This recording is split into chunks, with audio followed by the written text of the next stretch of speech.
The magic questions. There are two great questions that you can use to accelerate your growth toward high income in sales. These are two of the best questions I've ever learned. I've used them over the years and they have been responsible for making or saving me many thousands of dollars. The first question to ask yourself after each sales call is, what did I do right? This question keeps you focused on the best parts of your performance. Even if the sales call was a complete failure, there were certain things that you did correctly. It's important that you identify the best parts of your performance so that you do not throw out the baby with the bathwater. For example, you could write down, I was thoroughly prepared, I researched the client in advance, I was punctual for my appointment, I was well dressed and groomed, I asked questions and listened carefully before speaking, I made a complete presentation, I asked for the order twice, and so on. By asking the question, what did I do right, you keep yourself continually focused on the best elements of your sales activities. By reviewing these activities immediately after a sales call, you program them into your subconscious and create a predisposition to repeat these positive behaviors at your next sales call.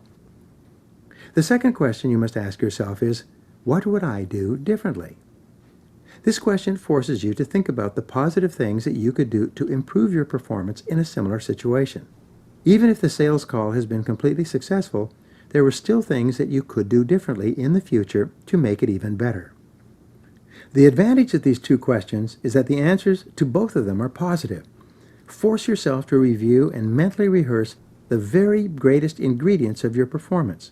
Then, the next time you are in a similar situation, your subconscious mind will pass them back up to you and make them available to you for the sales call. Average salespeople have a tendency to ask the wrong questions.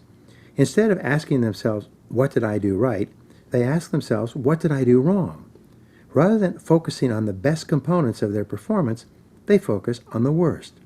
This simply programs them to repeat those mistakes at the next sales call. What would I do differently is superior to what mistakes did I make? Dwell on your mistakes and shortcomings, and you can be certain you will see them again. Successful people continually recall their very best sales calls. They review and rehearse the best things that they did and said with the customer. As a result, they continually program high performance into their subconscious minds. They then repeat their very best performances over and over again in subsequent sales calls.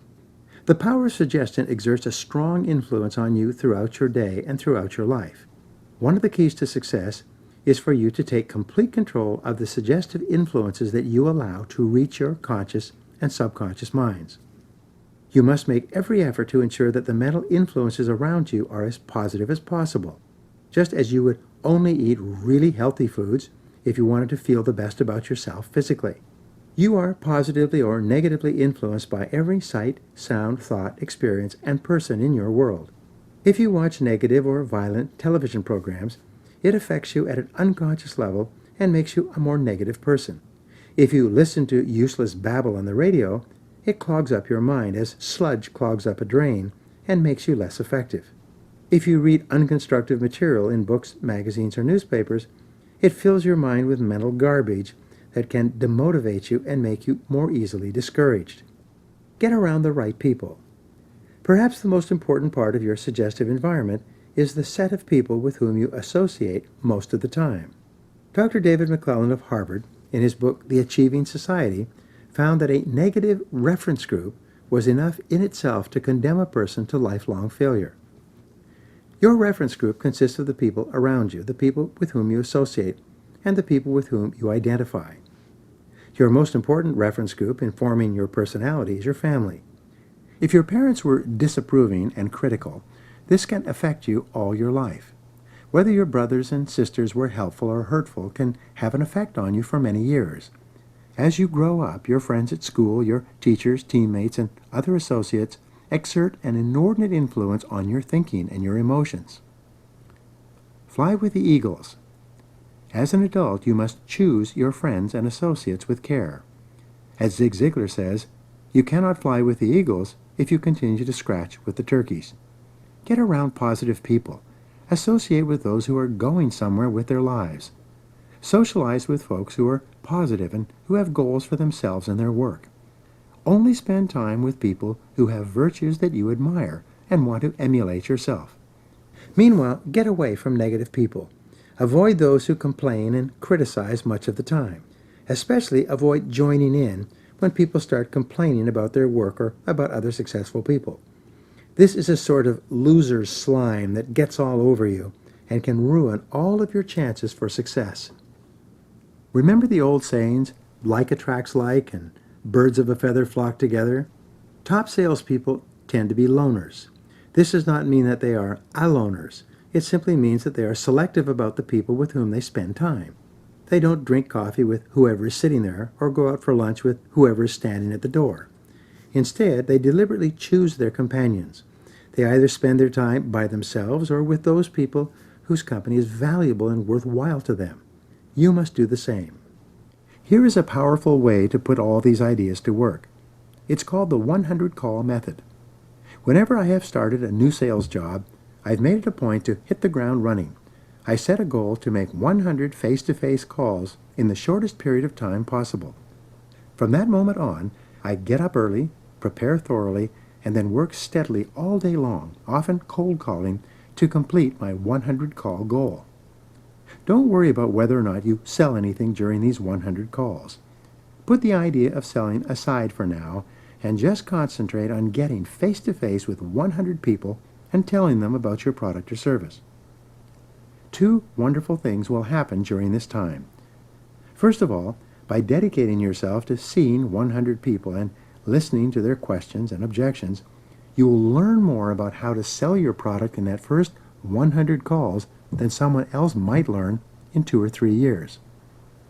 The second wonderful thing that will happen is that because you are making no effort to sell, you will start to make sales almost without effort. Your confidence and energy will increase with each call you make. Your self-esteem will go up. You'll feel more calm and comfortable. As a result, you will like your customers and they will like you and want to buy from you. By the time you've made 100 calls, you will have turbocharged your sales career and be on your way to the top. Here's something else I found. For the next 2 years, you will find yourself making sales to many of those on whom you called during your 100 call warm-up period.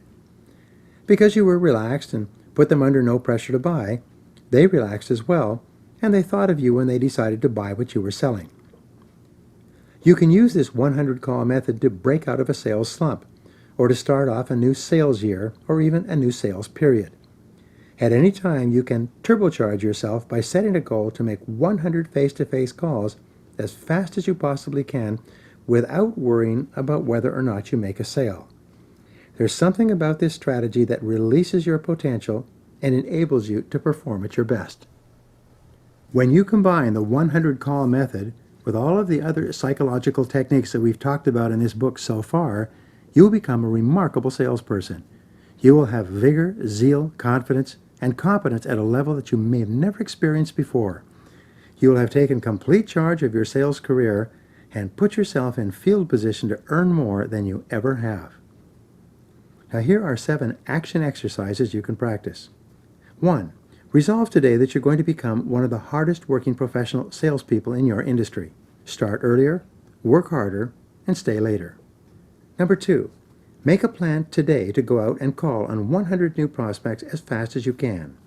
Make it a game to see more people in the next month than anyone else in your business. Number 3. Accept 100% responsibility for your work and your life and refuse to make excuses for any reason.